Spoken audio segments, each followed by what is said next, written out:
ആ ബ്രേക്ക് ഒന്ന് അഡ്ജസ്റ്റ് ചെയ്ത് തരൂ, വേഗം വേണം. നിൽക്കൂ. ഇപ്പൊ തീർത്തു തരാന്ന് പറഞ്ഞിട്ടില്ല ഞങ്ങൾ എവിടെ എത്തിയത്. ഇത് തീർത്തിട്ട് പോയാൽ മതി. ഒരു 5 മിനിറ്റ് ഒന്ന് നിൽക്കണേ. ഇതൊന്നും തീർത്തോ. ബാക്ക് കൊള്ളാം, ഫ്രണ്ടും കൊള്ളാം. ആ ബമ്പർ ഹെഡ്ലൈറ്റ് ഒന്ന് നോക്കിയേ, നല്ല ഫിനിഷിംഗ്. ഓടിക്കാൻ എന്താ കുഴപ്പം? ഒരു കുഴപ്പമില്ല.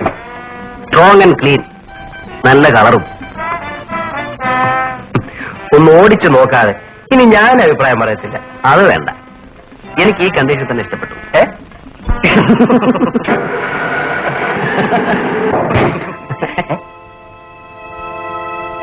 അയ്യോ പാവം, ഷേപ്പ് മാറി. Shall I help you? Help yourself and save your face. അല്ലെങ്കിൽ ചിലപ്പം പല്ലിന്റെ നിറം മാറിപ്പോവും. ശരിയായി, ജീപ്പെടുത്തോളൂ.